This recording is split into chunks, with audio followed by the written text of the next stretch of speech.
Hey everyone. So আজকে হচ্ছে ফিনল্যান্ডের sponsorship নিয়ে কথা বলবো।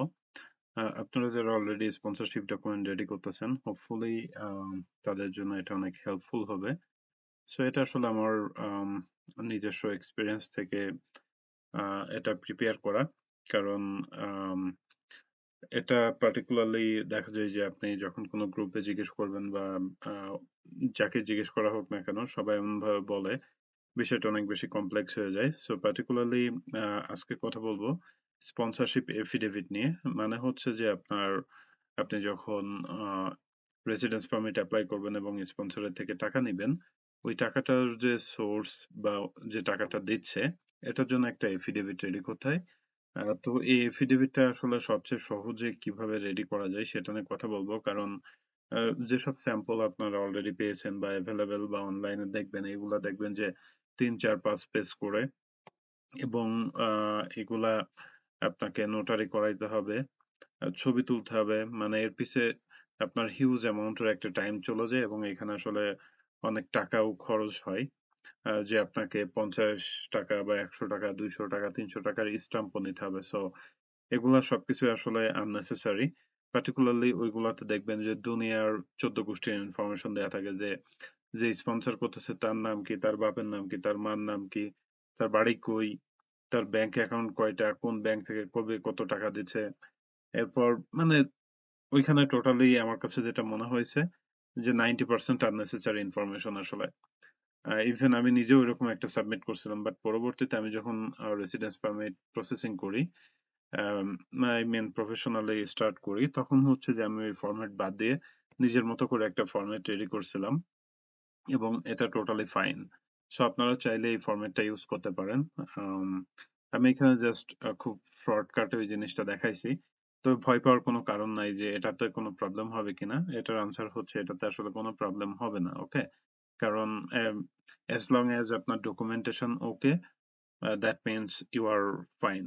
সো এটা হচ্ছে একটা স্যাম্পল যে প্রথমে আপনি ডেট দিবেন, এরপরে হচ্ছে টু হোম ইট মে কনসার্ন এটা দিবেন।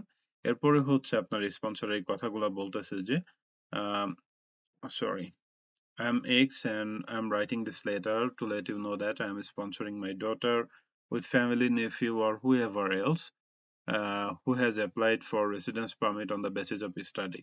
মানে যে আপনাকে স্পন্সর করতেছে সে বলতেছে যে আমার নাম এটা এবং আমি হচ্ছে যে জানাতে চাচ্ছি যে আমি যাকে স্পন্সর করতেছে সে তার মেয়ে হইতে পারে, এনিওয়ান, যে কাউকে স্পন্সর করতে পারে যে অলরেডি ফিনল্যান্ডের রেসিডেন্স পারমিটের জন্য অ্যাপ্লাই করছে on the basis of study, যে স্টাডি পারমিটের জন্য অ্যাপ্লাই করছে।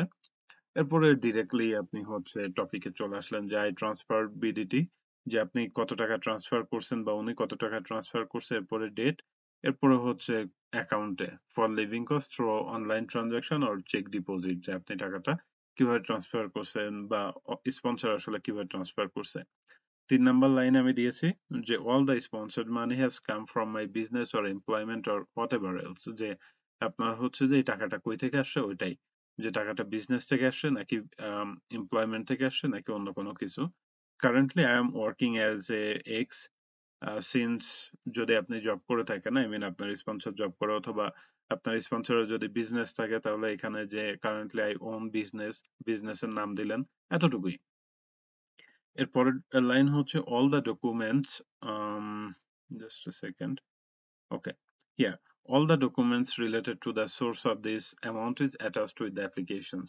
মানে হচ্ছে যে এই যে টাকাটা ট্রান্সফার করলাম, এই টাকার বাট এই টাকাটা তো কোনো না কোনো সোর্স থেকে আসছে। তো যে সোর্স থেকে এই টাকাটা আসছে সেই সোর্স রিলেটেড সব ডকুমেন্টস হচ্ছে এই অ্যাপ্লিকেশনের সাথে দেওয়া হয়েছে।